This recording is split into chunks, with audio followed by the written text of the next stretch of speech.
एक दिन हम पांचों पर्वत शिखर पर बैठे हुए थे तो हमने क्रूर राक्षस को अपने विमान में एक स्त्री के साथ दक्षिण की ओर जाते हुए देखा। वह देवी जोर जोर से सहायता के लिए पुकार रही थी और हमें बैठे देखकर उसने कपड़े की एक पोटली में बांधकर कुछ फेंका।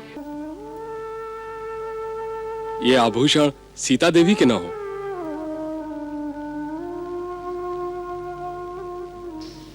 हाँ मित्र, ये सीता के ही आभूषण हैं। हे राघव, जैसे घायल की गति घायल जानता है, उसी प्रकार मैं आपके पत्नी वियोग का दुख पूरी तरह समझता हूं। मैं भी अग्नि को साक्षी करके वचन देता हूं कि हम फिर से वानर साम्राज्य के अधिपति बने या न बने, परंतु आपकी भार्या देवी सीता पाताल में हो या आकाश में या भूमंडल के किसी कोने में, मेरे वानर उन्हें अवश्य ढूंढ लेंगे। तब तक हम में से कोई भी चैन की नींद नहीं सोएगा। आप केवल एक बार मुझे उसका पता बता दें कि वो राक्षस कहां रहता है। मैं सारे वंश सहित उसका विनाश कर दूंगा। उसने छल से सीता का अपहरण करके न केवल मेरा अपमान किया है, वरन रघुकुल के मेरे पूर्वजों की कीर्ति को धक्का पहुंचाया है। आप उसका पता जानते हो तो मुझे एक बार उसका पता बता दो, बाकी का कार्य मैं स्वयं कर लूंगा। हे राघव, उस पापात्मा राक्षस का गुप्त निवास स्थान कहाँ है, उसमें कितनी शक्ति है, उसका पराक्रम और उसका वंश कैसा है, इन सब बातों को मैं सर्वथा नहीं जानता, परंतु मैं वचन देता हूं कि मैं ऐसा यत्न करूंगा जिससे मिथिलेश कुमारी सीता जी आपको अवश्य मिल जाएंगी। और ऐसा मेरा अनुमान है कि मैंने देवी सीता को उस राक्षस के साथ देखा है। देखा है? आपने सीता को देखा है? कहां? कैसे? एक दिन हम पांचों पर्वत शिखर पर बैठे हुए थे तो हमने क्रूर राक्षस को अपने विमान में एक स्त्री के साथ दक्षिण की ओर जाते हुए देखा। वह देवी जोर जोर से सहायता के लिए पुकार रही थी और हमें बैठे देखकर उसने कपड़े की एक पोटली में बांधकर कुछ फेंका।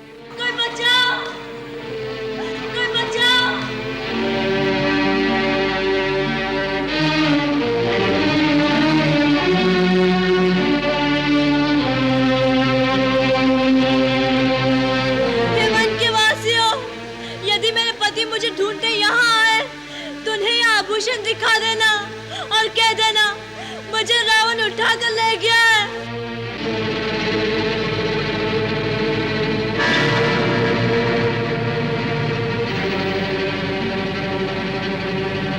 हमने उस पोटली को खोल कर देखा तो उसमें कुछ आभूषण थे। मैं वो आभूषण अभी मंगवाता हूं, आप पहचान लीजिए। हनुमान, वो पोटली ले आओ। जी महाराज।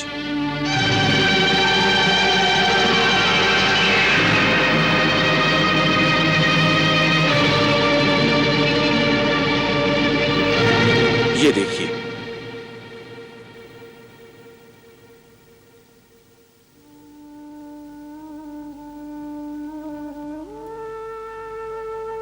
ये आभूषण सीता देवी के न हो?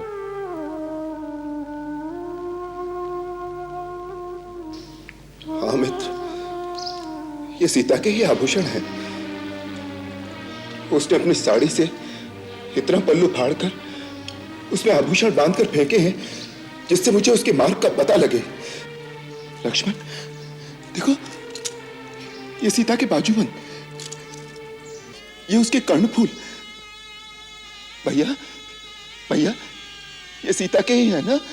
भैया, न हम जानामी केयुरे, न हम जानामी कुंडले, न बुरे तो भी जानामी नित्य पादाभि वंदनात्। भैया, मैंने तो भाभी के मुख पर कभी दृष्टि डाली ही नहीं, इसलिए उनके कुंडलों और बाजूबंद को मैं नहीं पहचानता।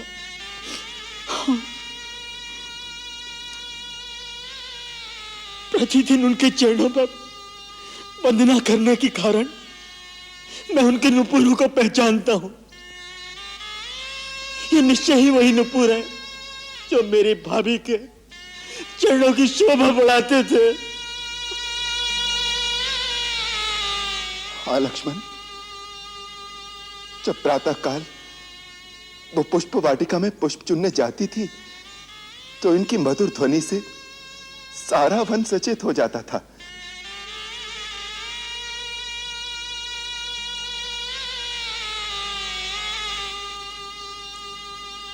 इसी आंचल से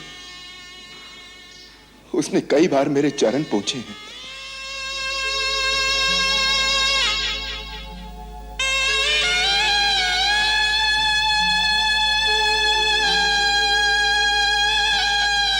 वो मेरा पसीना सुखाती थी।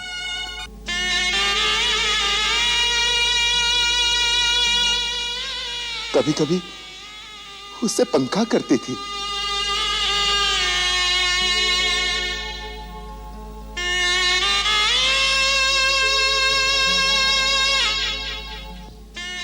प्रातःकाल जब मैं पूजा से उठता था तो इसे चरण पावड़ों की भांति बिछाकर वो मेरी चरण रच लेती थी।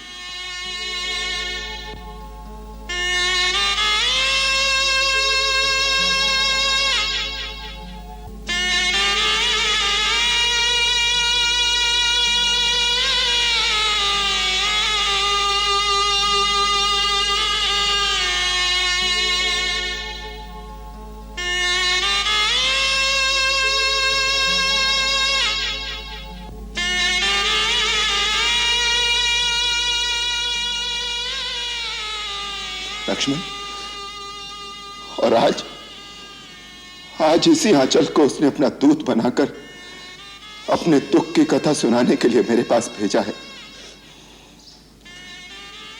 सीते, सीते, मुझे तुम्हारा संदेश मिल गया है। मैं तुम्हें मुक्त करने अवश्य आऊंगा। तू जहां कहीं भी हो, चिंता न करना।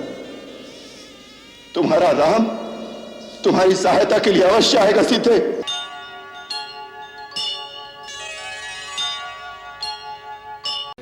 वाह मित्र वाह, अच्छा वचन निभाया, क्या साथ दिया,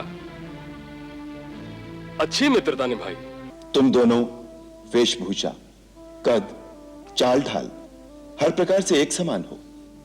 दोनों भाइयों का रूप भी एक जैसा ही है। तुम दोनों की समानता देखकर मैं भ्रम में पड़ गया।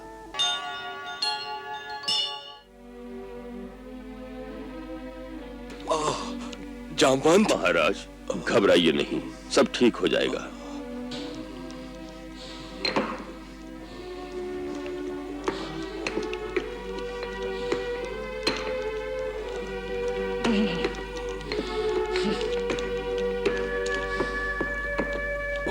जामवंत,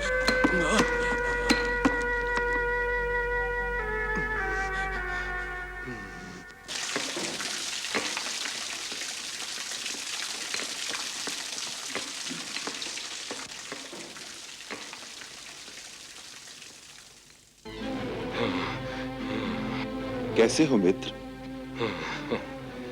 वाह मित्र वाह, अच्छा वचन निभाया, क्या साथ दिया, अच्छी मित्रता निभाई।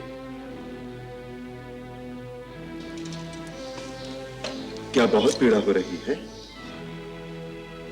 कृपालु रघुवीर, मैंने तो आपसे पहले ही कहा था, बाली मेरा भाई नहीं है, मेरा काल है काल।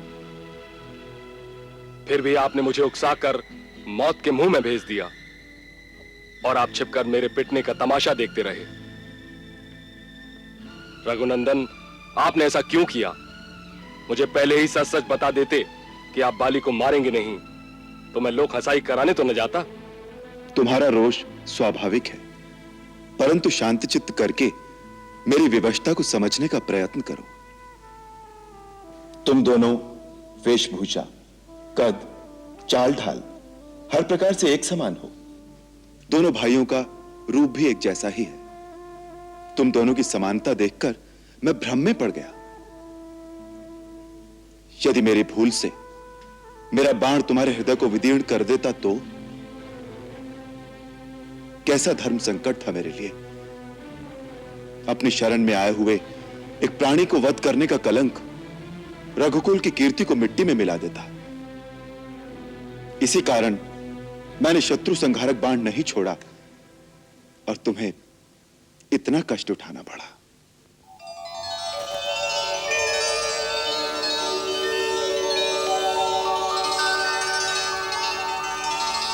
मित्र, अब तुम्हारे घाव, तुम्हारी पीड़ा कैसी है? प्रभु, ये तो चमत्कार हो गया प्रभु। मुझे आपके स्पर्श करने से ही मेरी पिछली सारी पीड़ा सब दूर हो गई। एक नवीन उत्साह शक्ति के विद्युत प्रवाह का संचार होने लगा। मेरे प्रभु श्री राम सुखधाम के वृद्ध हस्त से मृत शरीर में भी श्वास का संचार हो सकता है। श्री राम की महिमा अपरंपार है। हनुमंत, हमें इस लोक से परे पारलौकिक न बनाओ। ये तो केवल एक मित्र के लिए, एक मित्र का सत्य स्नेह और सद्भावना का प्रभाव है। वानरराज सुग्रीव तो केवल एक मित्र ही नहीं, इस समय हमारे आश्रयदाता भी हैं। मित्र वत्सल, मेरे प्राण आपके अधीन हैं, ऐसा कहकर मुझे लज्जित न करें। अब मुझे आदेश दें, मेरे लिए क्या कर्तव्य है प्रभु? अन्यायी अधर्मी बाली का प्रतिकार, पुनः उससे युद्ध की ललकार।